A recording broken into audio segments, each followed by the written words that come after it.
guys, welcome back to Lily Reads. Okay, in today's video, I want to show you guys some books that I should have read in the year 2022. I do not have any plans of reading any of these books in the next month, so I know I will not get to them by the end of 2022, but these are on my must-reads in January and February. I would like to read through all of these in January and February. I should have read them this year, but it didn't happen, and I want to read through these, either keep them or get them off my shelves. Like, I just feel like I've had them long enough. My intentions were to read them. They were never supposed to be books that were just supposed to sit on my TBR forever. So this, I guess this video can be called my current TBR, my must-read TBR, my urgent TBR. This is my urgent TBR. The first one is petty, so I'm going to put it up here. The Lion's Den. The Lion's Den is a book that I bought on bargain by Catherine St. John.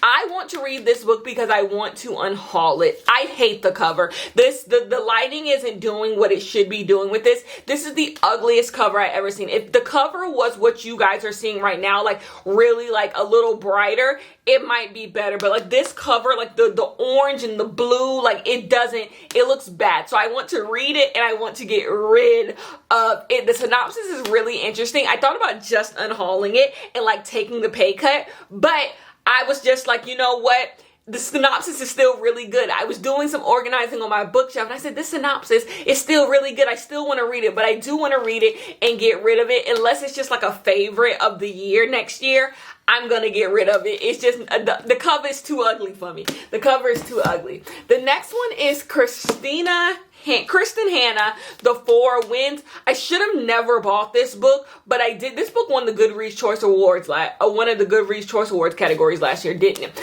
I shouldn't have bought it, but I did. And then like it just sat here. So now I just need to read it, see what it's about, and like see, like, so it's just I feel like anyone who has a bookshelf knows those books that just look at you when you like, I probably shouldn't have bought you. When am I going to read you? The answer is never. That's this book. Like, I bought it. It was tucked way back in my bookshelf to show you I wasn't going to read it. But it's here. It's out. I have it sitting up here. I am going to get to this book soon, and I am going to read it and see what hopefully I like it. But we'll see.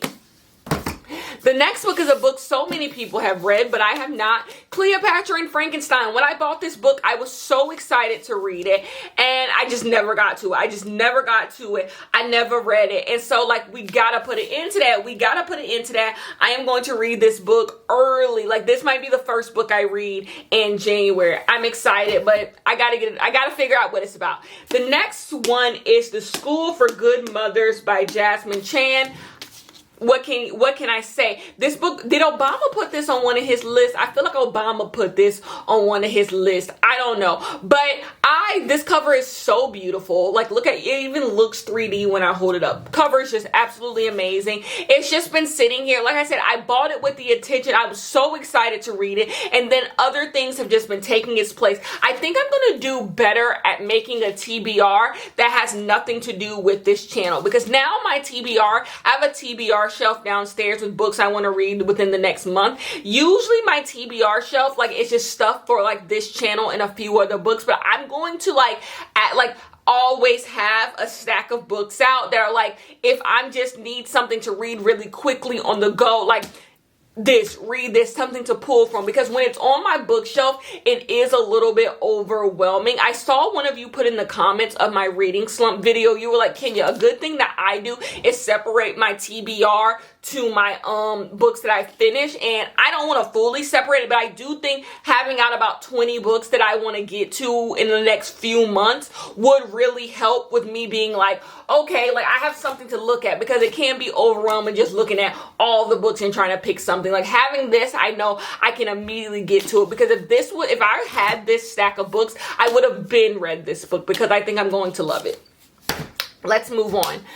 A book that I heard so many good things about when I first bought it, and now recently have not been hearing a lot of good things about, is Vladimir. I don't even fully know what this book is about. Like, every time I think I know what this book is about, I read the synopsis and no longer know what this book is about. So I am just going to read it, be done with it, and like see finally what this book is giving. I think I have the bad cover of this book. There's a better cover of this book. This book is just giving like KU smut. But like, there's a better cover of this book. There's a better cover of this book that I do not own, but Vladimir, a book that I'll read. The next book is kind of like tongue-in-cheek. Everything else has been kind of dark and weird.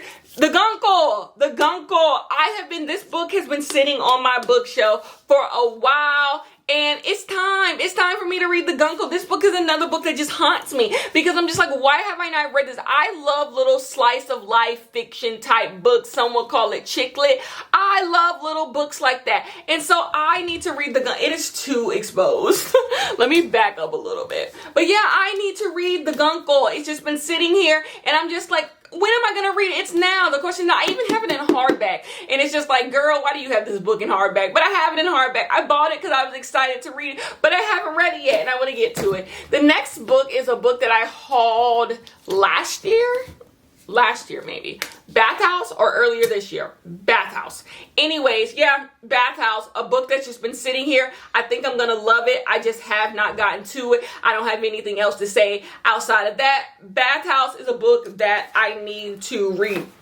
If you're watching this and you see any books that you're like, oh no, that was my favorite book of 2020, 2021, or this year, like, tell me and I will get to them immediately, because it's just like, I've heard good things about all of these books, but none of them like pressing, like I just had, like, things have just always come up. Like, I feel like I'm going to enjoy Bathhouse, but I just haven't gotten to it. And with the terrible reading year that I have had this year, this is my way to get out of that next year. Like, stop moving towards things that like you've heard are going to be good. And like, you bought these books because they seem like they were up your alley. So read those, because those are the books that really worked for me this year. Not the books that everybody else was talking about, made all of everybody else's list. The books that I bought just because like they sounded like they were for me, those are the books that worked for me this year. And so I need to move more in that direction, you know?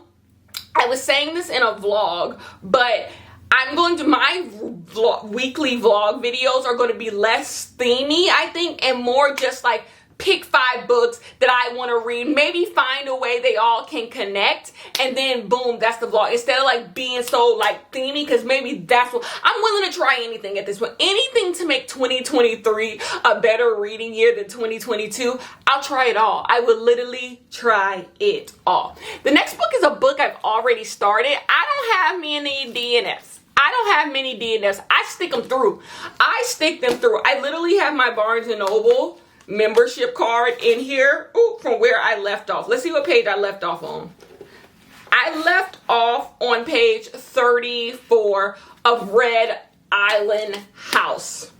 Why did I stop reading Red Island House? I found the language to be a little too maybe hard for me. It's hard to work. It was hard. I had to keep reading sentences over and over again, or paragraphs over and over again, because I didn't fully understand what was going on. I think it was one of those things where I had to fully get into it to really understand what was going on. I do remember it's about this girl who has a white husband. He builds her a house. There's weird things happening at the house. The people feel weird about them being at the house, and like he's kind of abusive and weird. It's a whole thing. But I would have to start from the beginning because I don't fully remember. But this is on my, because like it wasn't bad. I just wasn't in the space. If you follow me on Goodreads, I think I gave a Goodreads update on my feelings about this book, about how like I'm just not getting it. I'm just not under the language it wasn't jiving with me. I don't know. It just shows you I'm not the perfect reader. Like, there's times where I just have to put something down because I do not get it. And I just didn't get it. I wasn't in it. And, like, I was looking for something else. Mind you, I read 34 pages. Like, I read 34 pages of a 300 and something page book, 300 page book, like, but it didn't jive with me in that moment, and so I stopped. But I do want to finish it. I do not want this to be a DNF and I never go back to it. I do want to finish reading this book. The next book is Reckless Girls. This is one of the few thrillery mystery books. Now, here is the thing about Reckless Girls. I've actually decided I don't like books like this anymore. There's 2 books in here that I decided I no longer like books like this, but I think I'm going to like Reckless Girls. Let's see. It's always the countless secrets. The idea of a bunch of people coming together, going on vacation, and their secrets amongst them always get me. But this never works. This never works for me, but I always feel like it will. So that's why I picked up this, bought it on bargain, and like, I feel like I'm gonna like Reckless Girls, but like, maybe I'm not. Maybe I'm not. I don't know. We'll talk about that in another book I'm about to show you. The next one is simply because it is Tiffany D. Jackson, White Smoke. I need to read White Smoke. I've read almost every single Tiffany D. Jackson book. I loved The Weight of Blood. I cannot believe there are people who did not enjoy The Weight of Blood. I love The Weight of Blood. Therefore, I have to read White Smoke. And it's just been sitting here. It's a book I've been meaning to read for a while. And like, I just need to go ahead and get to it. Like I said, I'm running through all of Tiffany D. Jackson. I wish I could have read all of Tiffany D. Jackson books this year, but I couldn't get to it. The next book is a book that, once again, I bought because I was excited. I bought because I was excited to read it. It's called The Very Nice Box. I've literally never heard anyone say anything about this book. I bought because I was excited about it and just never got to it. I don't even know what it's about. It's about some people who work at a job, and it's a satire on like corporate America. It sounds really good. It has a great cover that you won't see because my camera is too overexposed. But yeah, The Very Nice Box. Another book, I am so embarrassed I haven't read this book yet. Like, I have no words. I am just simply embarrassed. Kindred by Octavia E. Butler. There's already about to be a TV show on it, and I've just never read it. I just never read it. It's just been sitting on my bookshelf, and I gotta get to it. This is an early get to. I have to read it. The next book is The Roommate Risk by Talia Hibbert. I had this idea to go through all of Talia Hibbert's backlog back in 2020, and I just never did it, but I ended up buying The Roommate Risk. And so it's just been sitting here, and I was going to unhaul it, but I'm not. Talia Hibbert is coming out with a book in January, so I could just read this and then go into Talia Hibbert's young adult debut. I believe we're getting a young adult debut by Talia Hibbert, and it's black on black, which you know that means it's probably a book club pick. It's probably going to be a book club pick.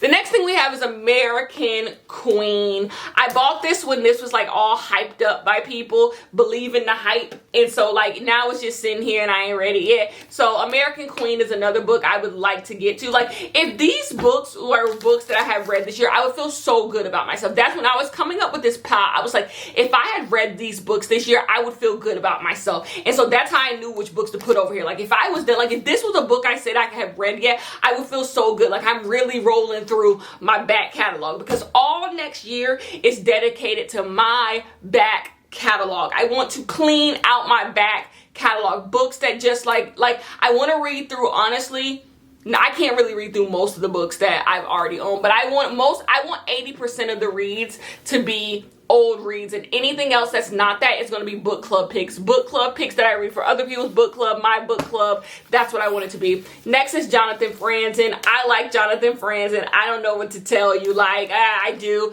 And so I need to read Crossroads. This book is bulky. It's going to probably be the longest book that I read next year, but I'm excited. I'm down for the task. We have 4 more books.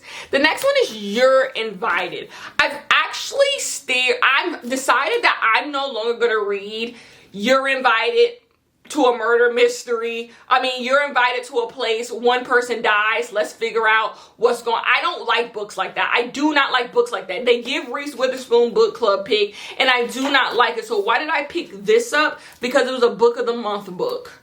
It doesn't say anyone dies, so we'll see. It does, getting accused of murder. I don't know. It's like I said, it's always the secrets that get me, but the secrets are never that interesting. So why do I fall for it every single time? I don't know. Let's go through the last three very quickly. We have Magpie.